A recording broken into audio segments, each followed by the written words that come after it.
Humanae Vitae, una encíclica que fue escrita en un momento muy particular. Estábamos en plena revolución sexual, después del Mayo francés, o mejor dicho, durante el Mayo francés, porque ese Mayo francés duró varios meses, incluso los ecos de esa revolución cultural llegan a nuestro tiempo. Era el momento que prendíamos la tele y veíamos a los hippies haciendo así, pidiendo paz, fumando marihuana y promoviendo el amor libre. Hagamos el amor y no la guerra. Era el tiempo en que se aprobaba y masificaba el uso de las píldoras anticonceptivas, y cuando comenzaban incluso a dispararse en Europa las primeras leyes que legalizaban el aborto. La anticoncepción hormonal, en realidad la píldora se le decía simplemente por entonces, se legaliza en Estados Unidos y Europa en los primeros años de la década de los 60. La FDA, que es la Administración de Alimentos y Medicamentos de Estados Unidos, la aprueba en el 61, en ese mismo año lo hace Reino Unido, Italia en el 65, Francia en el 67. En general, esa del 60 es la década de los anticonceptivos. Por otra parte, aborto sí o aborto no, fue el debate europeo de los 70, de la década siguiente. Si bien Rusia había legalizado el aborto en 1920, es a fines de los 60 donde comienzan a desencadenarse la mayoría de las leyes de aborto en el oeste europeo. Y así tenemos Inglaterra en el 67, Finlandia 70, Suecia 70 también, Francia 75, Italia 78. La década del general, la de la píldora, la de los anticonceptivos, el 70 la de aborto. La encíclica es del mismo año en que aparece, por ejemplo, un libro que hizo sensación en su momento, un libro de Paul Ehrlich, que se conoció como La bomba demográfica, la explosión demográfica. Fue un bestseller, vendió millones de ejemplares, y Ehrlich decía ahí que íbamos a padecer una hambruna masiva que iba a estar ocasionada por el crecimiento de la población, y exhortaba entonces a implementar políticas que limitaran el crecimiento demográfico. En medio de todos estos temas tan preocupantes, pero fundamentalmente anticoncepción y aborto para reducir la natalidad, es que llega la encíclica, que dice al comienzo: se han verificado unos cambios tales que han hecho surgir nuevas cuestiones que la Iglesia no podía ignorar. ¿Cuál era la expectativa de la opinión pública en el momento en que sale la encíclica? La gente esperaba que la Iglesia aceptara, en general los medios, la opinión pública, que la Iglesia aceptara como moralmente lícitos los métodos anticonceptivos. No fue así. El beato Pablo VI reiteró que según la naturaleza humana, ese acto conyugal tiene dos fines inseparables. Por un lado el unitivo, la expresión física del amor, y por el otro lado el procreativo, la transmisión de la vida. Y la misma encíclica describe lo que por entonces era entre los católicos una suerte de pregunta del millón. Y no se podría admitir que esa finalidad procreadora del acto conyugal era para toda la vida conyugal, no específicamente para cada acto. Y dice con autoridad en el número 14, hay que excluir la esterilización directa, sea perpetua o temporal, tanto del hombre como de la mujer. Es decir, contrariamente a lo que se esperaba en aquella época, la encíclica no le da luz verde a la anticoncepción, ni siquiera en forma temporal. Y la encíclica lo remarca, dice: es un error pensar que un acto conyugal hecho voluntariamente infecundo y por esto intrínsecamente deshonesto. Acto conyugal infecundo, intrínsecamente deshonesto, dice la encíclica, no se puede pensar que eso pueda ser cohonestado por el conjunto de una vida conyugal fecunda. Y esto lo pensaban en su momento muchos católicos y lo siguen pensando. Matrimonios que han tenido un hijo o medio y piensan que de ahí en más cumplieron con el fin procreativo del matrimonio y pueden tener relaciones infecundas. La ilicitud intrínseca de un acto no se puede salvar por la comisión anterior de muchos actos honestos. Ejemplo, don Pedro llega a los 70 años y roba.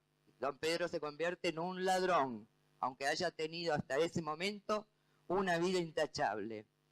Todo lo que la encíclica advirtió, y lo mencionó Monseñor recién, todo lo que la encíclica advirtió respecto a los efectos de la anticoncepción, el rebajamiento general de las normas morales, el menosprecio por la dignidad de la mujer, esto de que terminara quedando en manos de las autoridades civiles el control de la natalidad, todo se cumplió.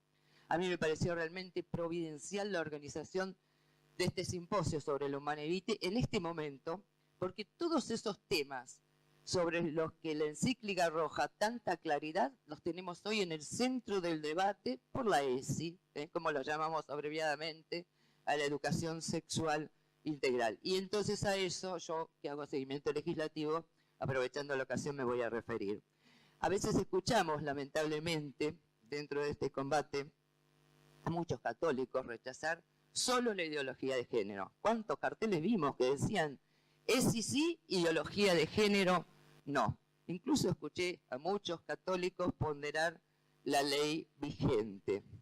La ley vigente se da de bruces, de más está decirlo con la encíclica esta sobre la que es el simposio. Sabemos nosotros que la modificación profundiza los errores actuales.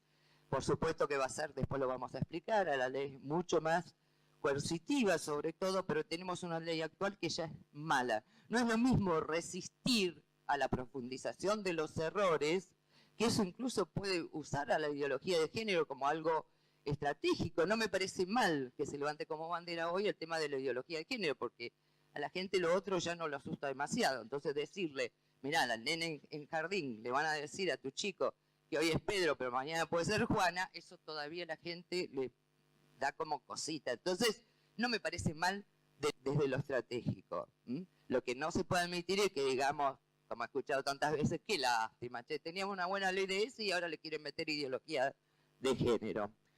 Hace medio siglo la encíclica venía a poner luz justamente sobre todo esto que promueve la llamada educación sexual integral. La actual, insisto, y la proyectada, particularmente en el tema de la anticoncepción. Yo les voy a mencionar, los jóvenes a lo mejor no lo tienen tan presente, pero que ya en el año 74, una época ahí cerquita de la encíclica del 68-74, cuando sale un informe Kissinger dice, hemos cometido el error de apuntar la planificación familiar a los adultos. Hasta ese momento estaba apuntada a los adultos. Y recomienda a Kissinger, hay que introducirlo en las escuelas. Hay que meter en las escuelas educación sexual, porque lo que nosotros tenemos que lograr es cambiar la mentalidad de las nuevas generaciones. Tenemos que introducir educación sexual para que las jóvenes comiencen a tener menos hijos. El debate sobre ESI en el país tampoco escapa a ese contexto internacional que de alguna manera enfrentaba la encíclica. Kissinger se refería particularmente al tema anticoncepción y aborto, metido a través de la educación sexual como medio de control natal. Hoy, en ese combo antinatalista que promueve la educación sexual, está también el homosexualismo. ¿Cómo controlo la natalidad? Con anticoncepción, con aborto o con parejas homosexuales que son infecundas. El año pasado estuvo en el país Viti Mutarrón. Mutarrón había sido designado unos meses antes como el experto en orientación sexual y género en Naciones Unidas. Para decirlo abreviadamente, era una suerte de defensor global LGBT. Estuvo en nuestro país el año pasado. Fíjense, esto no es casual, fue el primer país que el experto de Naciones Unidas visitó. El cargo de Naciones Unidas es reciente, esto no existía antes, este experto en orientación sexual y género. Lo crearon hace un par de años nada más. Y el primer país que visitó fue Argentina, donde vino a hacer un trabajo de campo para ver cómo se cumplen acá los pseudo derechos de los homosexuales. Claro, como vamos mejor que otros países en eso, vinieron acá. Bueno, habla en distintos lugares y expone, por ejemplo, en la Universidad Nacional de La Plata.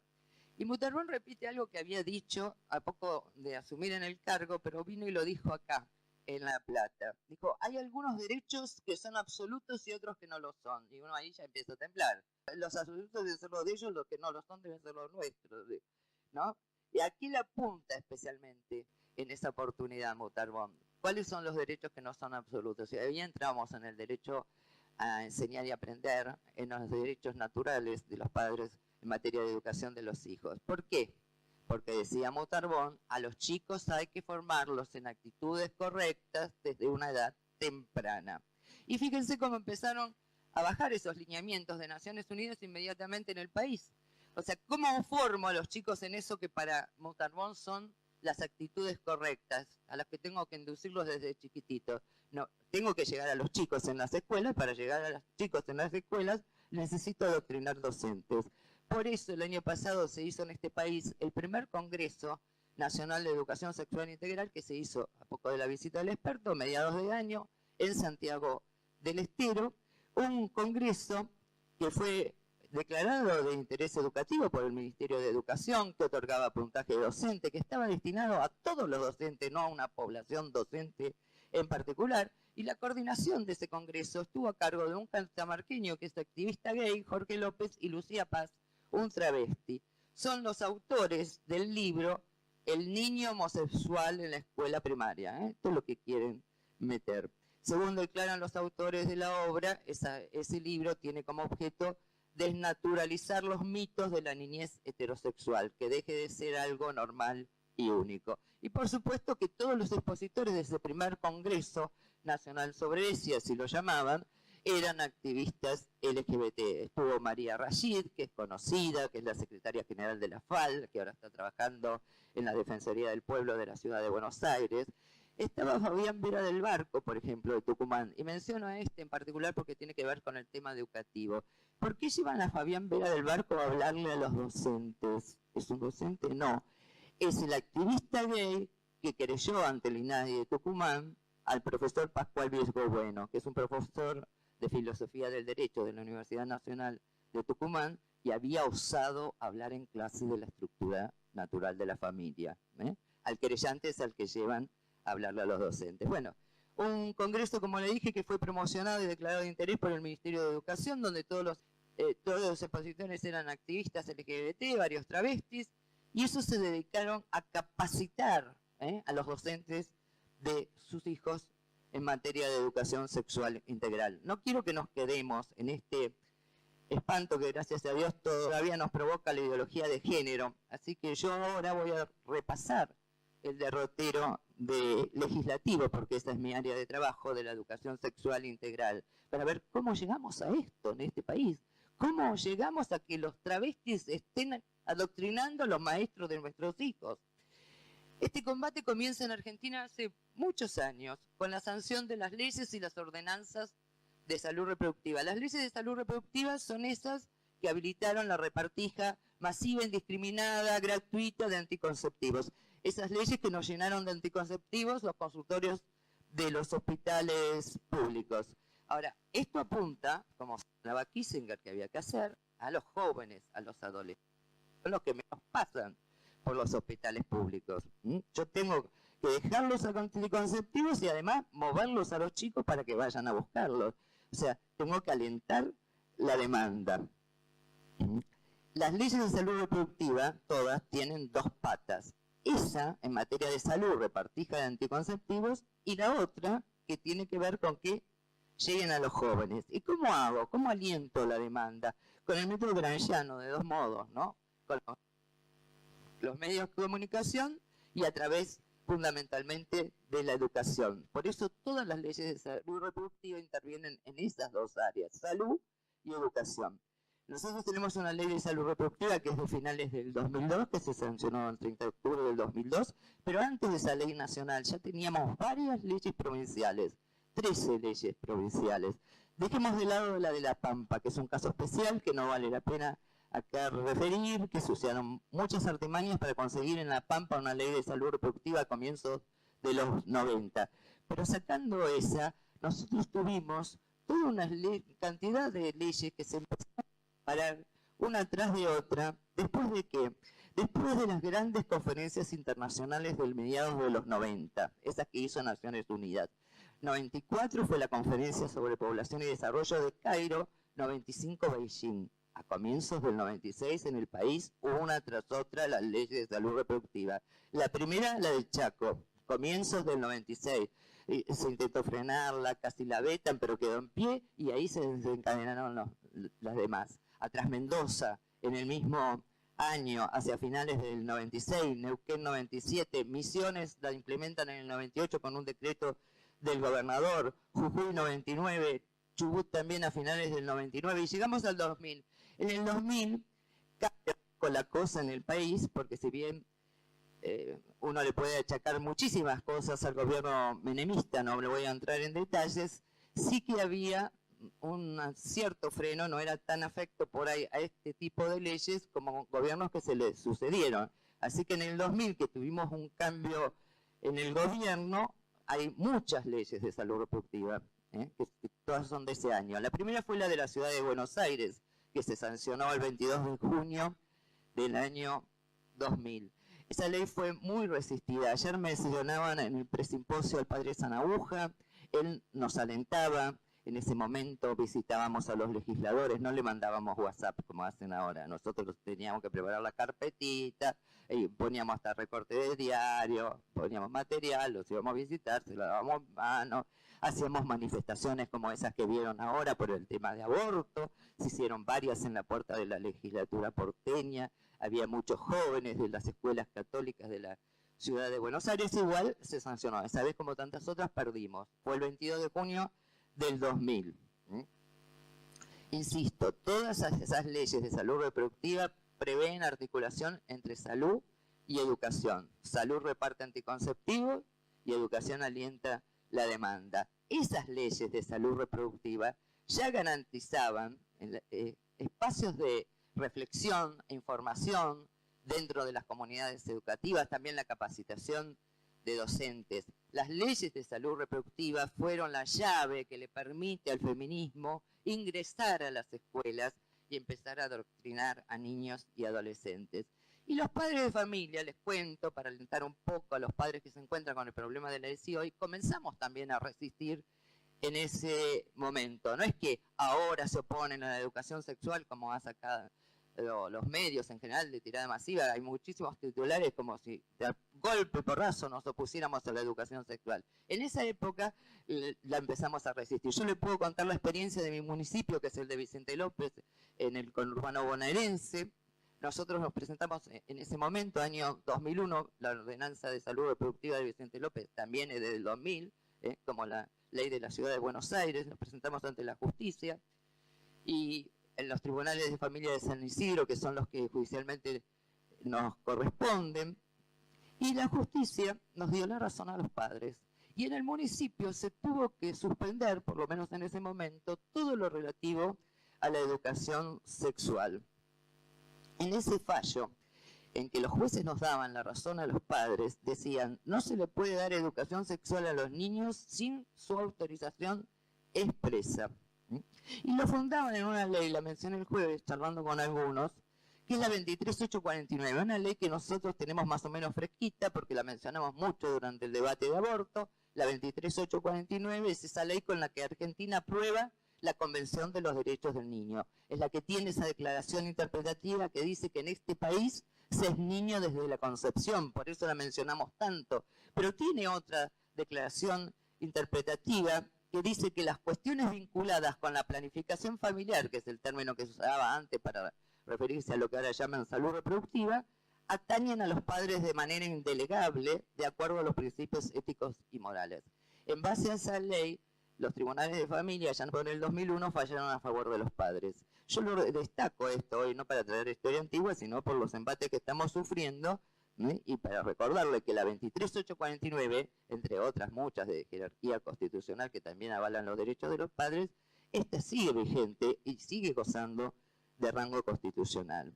En esa misma época los padres de familia lanzábamos una campaña que también se reflotó por estos días, a la que llamábamos No autorizo, una nota modelo para que los padres manden a los colegios de sus hijos, que reivindica simplemente ese derecho, deber originario, natural, primario que tienen los padres en materia de educación y que se encuentra reconocido en muchas normas de rango constitucional, entre otras la que le mencioné. Entonces, salud reproductiva fue el primer hito en materia de educación sexual. El segundo lo tuvimos con la Ley de Educación Sexual propiamente dicha, la 26150, que se sancionó el 4 de octubre del año 2006. Esa ley vigente, insisto, ya es mala, imponía educación sexual obligatoria en todos los niveles, para escuelas públicas y privadas, y advertía en el 2006 que después el Ministerio de Educación nos iba a fijar los contenidos curriculares mínimos. Eso sí, lo que tenía, y ahora se quiere sacar, es que se aceptaba que eso se impartiera en el marco del respeto a los idearios institucionales y a las convicciones de los miembros de la comunidad educativa, y eso incluye a los padres.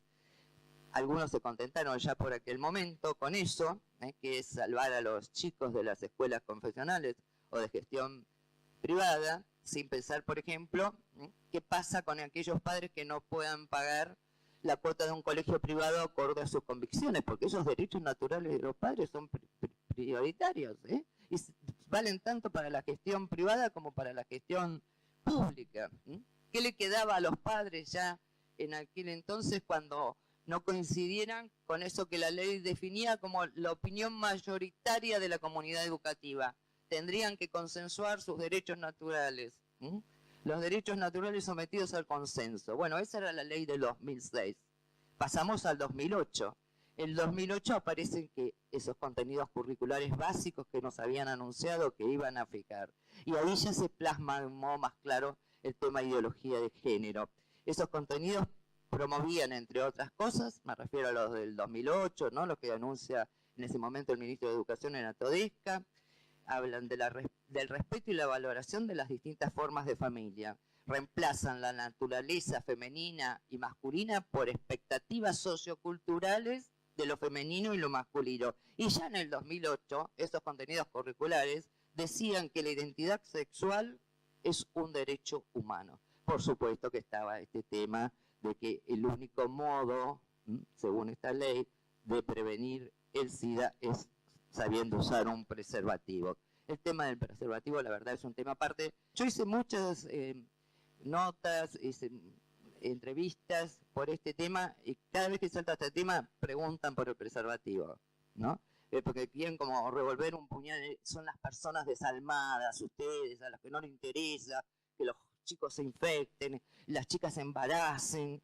Nosotros creemos también que hay un problema que es urgente, no solamente por las enfermedades de transmisión sexual, la cantidad de adolescentes que quedan embarazadas, pero tiene que buscarse una solución objetiva, desinteresada, desideologizada, que vele realmente por el bien de los adolescentes, formando buenos hábitos. El embarazo no es un efecto contagioso. Cuando uno dice hay que usar el preservativo para prevenirlo, a ver, prevención del embarazo, uno escucha decir habitualmente. Yo me subo a un colectivo, me siento al lado de una persona con varicela y capaz que me bajé y ya la estoy incubando. Si me siento al lado de una embarazada o un enfermo de SIDA, no me pasa eso. Tienen que ver con las conductas, esas cosas. Por lo tanto, no me parece que se hable de esto como la forma de prevenir el embarazo adolescente. Esto lo dice el ministro de Salud de la Nación, Adolfo Rubinstein. Incluso este año la cartera a su cargo implementó el Plan Nacional de Prevención del Embarazo en Adolescentes, cosa que evidentemente no van a lograr disminuir, por lo menos no por ese medio. Si uno quiere disminuir el embarazo adolescente, tiene que comenzar por analizar, bueno, qué cosas están causando esas relaciones sexuales precoces que lo provocan, y el gobierno no parece planteárselo. Yo admito que Argentina es uno de los países de América Latina que tiene una edad de iniciación sexual más baja, y esta edad incluso viene en descenso en los últimos años. Ahora no es lo único que nos está pasando en el país. Si nosotros prendemos la tele y todos los días vemos algún caso aberrante de abuso sexual. Esta semana veíamos a las chicas del Colegio Buenos Aires diciendo que habían sido abusadas en la escuela por los preceptores, los docentes. Se nos están pasando más cosas. Tenemos una población fuertemente erotizada. Mientras no solucionemos el problema, las consecuencias, que son las violaciones, el SIDA, el embarazo adolescente, los abortos, todo va a seguir en alta si no vamos por las causas. A los padres de familia se les achaca, sí, últimamente, el Estado lo tiene que ir porque los padres no saben o no se ocupan. Yo también a veces tengo ganas de plegarme un poquito te reclamo, decirle larga un cachito el WhatsApp, mira más al nene. Pero bueno, dejando de lado eso, sin negar esa responsabilidad primaria de los padres en los hábitos y conducta sexual de los jóvenes, no podemos dejar de señalar simultáneamente que hay un hostigamiento permanente del Estado que dificulta más esa que ya de por sí difícil misión de educar. Quienes deberían velar en este país por la moralidad pública hacen la vista gorda, ni hablar, sobre la programación de los medios, promueven un irracional todo vale mientras proporcione algún efímero placer. Nosotros llegamos en este país a ver al ministro de Salud, cuando era Ginés González García, junto al presidente Kirchner, repartiendo preservativos para el Día del Estudiante en Palermo, por ejemplo. Un presidente y el ministro repartiendo preservativos. Y no funcionó. Y no va a funcionar. No sé qué más quieren hacer. No se pueden erradicar los efectos sin analizar honestamente y combatir enérgicamente las causas. Mucho menos como hacen, alentándolas. El gobierno no va a revertir la situación incrementando la distribución gratuita y masiva de anticonceptivos, imponiendo así coercitivamente educación sexual, como dijo anteayer Finocchiaro que piensa hacer, impulsando la despenalización del aborto, promoviendo la homosexualidad como hacen con la ideología de género. Los mismos que impulsaban educación sexual y anticonceptivos cuando discutíamos salud reproductiva hace muchos años, nos decían, bueno, ustedes tienen que querer esto, porque ustedes no quieren aborto, esto para no llegar al aborto. Eso lo debatíamos hace 20 años y desfilaron todos por el Congreso este año pidiendo la legalización. Es hora de que empiezan a pensar que algo en esa propuesta les está fallando. Bueno, con esos antecedentes que les describí, que es salud reproductiva primero, educación sexual después, y finalmente los contenidos curriculares que terminan de aclarar el panorama, llegamos a lo que nos está pasando ahora. En este momento tenemos ese dictamen de las comisiones de Educación y de Familia de la Cámara de Diputados, o sea, está lista porque no tenía que ser estudiado por más comisiones que por esa, está listo para el recinto. Ese proyecto de modificación de la Ley Nacional de Educación Sexual, una ley proyectada absolutamente totalitaria que pretende poner educación sexual en todos los niveles, desde jardín de infantes, hay que empezar a decirle al chico que el día de mañana se puede casar con Juana o con Pedro, que hay distintas formas de familia. En todas las escuelas, las públicas y las de gestión privada también, porque se elimina ese marco de respeto a los idearios institucionales, que ahora todavía está vigente, se eliminaría de sancionarse. De todas las jurisdicciones, es lo mismo para el chico de la ciudad de Buenos Aires, que para uno del interior también, todo igual cuando la educación es materia no delegada por las provincias a nación, y de todas las modalidades, incluso un chico que estudia en la casa porque está enfermo y que concurre a la escuela. Y los contenidos obligatorios deben estar basados en conocimientos, dice el proyecto dictaminado, científicos, nada menos científico que la ideología de género que hace primar la autopercepción o la percepción por encima de la realidad de las cosas. Esto es vaso, pero yo puedo meter los dedos y refrescármelo y decir que es es vaso o copa, sigue siendo lo mismo, más allá de lo que yo perciba y para lo que lo use. Eso es lo que llaman científico ideología de género. Laico, ¿qué es laico en este contexto? Laico es contrario al orden natural, y eso lo sabemos todos los que alguna vez hemos discutido con esta gente, y uno presenta estas realidades de las que nos habla la encíclica, naturales, después elevadas, ¿no es cierto? Pero habla, por ejemplo, de los fines procreativos y unitivos, y le dicen, eso es religioso, eso es para los católicos. No, eso es de orden natural. Bueno, en este contexto, laico es contrario al orden natural. Esto de laico lo metió el FIT, el Frente de Izquierda, en la provincia de Buenos Aires, donde hay un proyecto con media sanción, un proyecto del FIT que fue aprobado. Ellos metieron lo de laico ahí con tanto éxito, porque es un monobloque.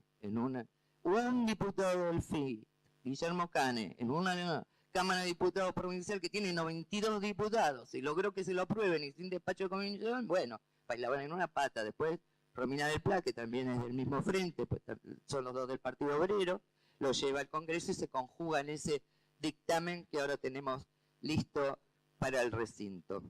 Los conocimientos además tendrán perspectiva de género. Miren, yo di charlas sobre esto desde hace muchos años.